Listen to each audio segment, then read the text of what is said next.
Salut les filles, voici la vidéo que je vous avais promis, quelques conseils pour réussir vos stampings.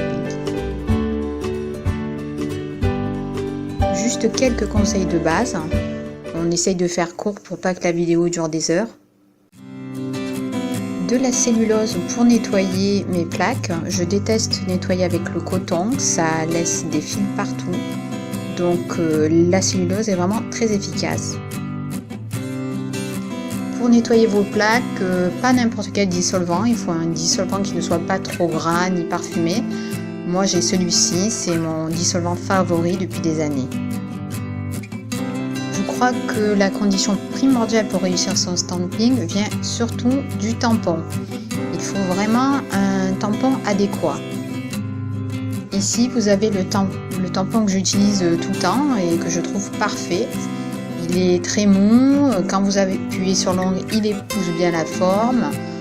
Et en plus, il a une forme droite qui me permet de bien prendre les motifs comme je veux, de les centrer, de les stamper droit. Bref, c'est vraiment un tampon super. Je vous mettrai les références dans les commentaires. Là, par exemple, je vous montre la différence avec le tampon Conad qui est très dur et qui n'épouse pas du tout l'ongle. Donc il a tendance à faire glisser les motifs et cela donne des stampings pas très nets. Une autre condition primordiale pour bien réussir aussi, ce sont les vernis qui vont vous servir à stamper. Donc là vous avez les Conad qui sont quand même les meilleurs vernis, les plus opaques. Mais après, vous pouvez tester plein d'autres vernis, c'est comme le Water Marble, en fait il faut tout tester. Il y a les vernis holographiques de England sont super pour le stamping. Tout ce qui est vernis un peu miroir en général est très efficace aussi, mais il faut vraiment tout tester. Dès que vous voyez que la texture est un peu épaisse, ça peut marcher.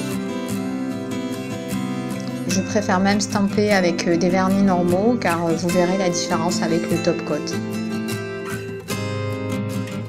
Ici la raclette pour enlever le surplus de vernis.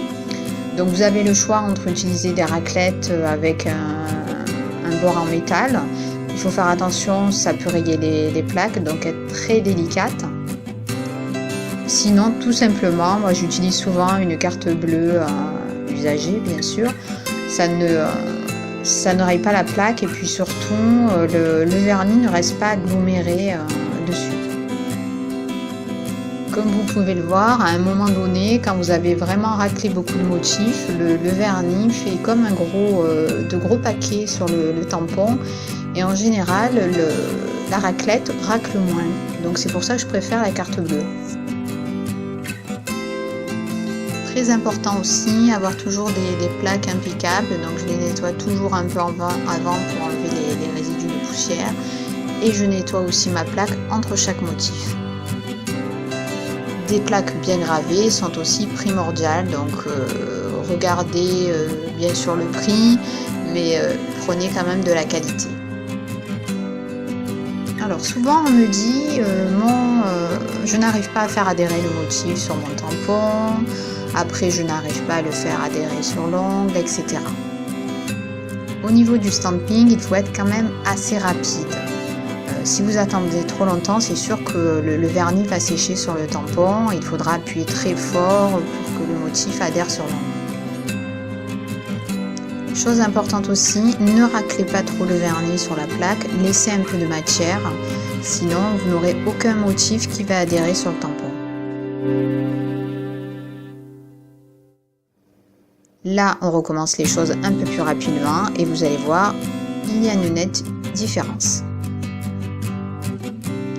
Ce que j'aime bien avec ces genres de motifs un peu pleins, c'est que vous n'avez pas besoin de stamper droit, vous pouvez stamper un peu n'importe comment sur l'ongle, c'est toujours bien.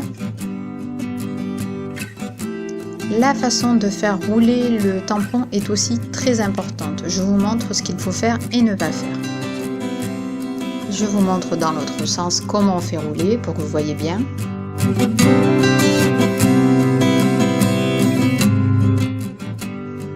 Là, je vous montre la chose à ne pas faire. Genre, vous posez votre tampon au milieu et vous faites rouler d'un côté et de l'autre. ça ne va pas marcher, vous allez avoir des motifs pas très nets, voire qui vont baver directement. Comme vous le voyez là, j'ai fait rouler le tampon de gauche à droite ou de droite à gauche, un peu comme vous voulez, mais il faut vraiment le faire rouler très délicatement. Et là, je vous montre avec un motif droit comment bien positionner votre motif pour qu'il soit stampé droit. Une chose importante est que le motif soit bien positionné sur le tampon, surtout sur un tampon rectangulaire qui va vous donner quelques repères. Vous pouvez voir que mon motif est assez bien positionné sur mon tampon et droit. Une deuxième fois où je fais exprès de mettre le motif bien tordu sur mon tampon.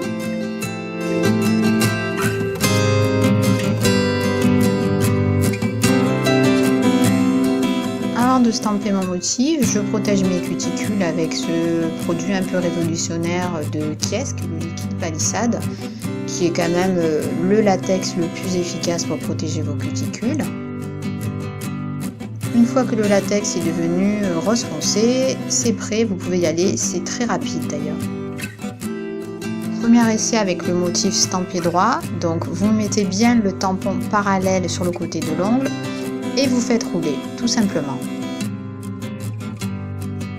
Le deuxième essai avec le motif tordu. Comme vous pouvez le voir sur ma vidéo, j'essaye de le remettre droit malgré tout, mais en essayant de le remettre droit, ça glisse et ça laisse un motif pas net. Souvent à la pose du top coat, le vernis bave, surtout les verniconnades qui sont très épais, très concentrés. Là je vous montre ce que ça donne quand je force un peu sur le top coat, donc ça bave partout. Il faut vraiment attendre un peu que le verniconnade ait un peu séché, ou alors vous pouvez mettre de l'alcool qui a tendance à sécher un peu le vernis et le verniconnade bave moins. Là vous pouvez voir la différence avec un vernis normal.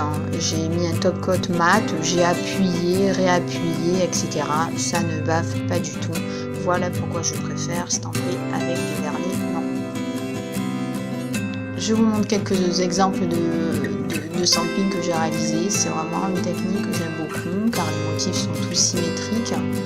Et puis vous pouvez mixer avec d'autres techniques. Vous pouvez colorier le stamping, mélanger avec du pinceau, du one stroke, du dessin, un peu ce que vous voulez en fait.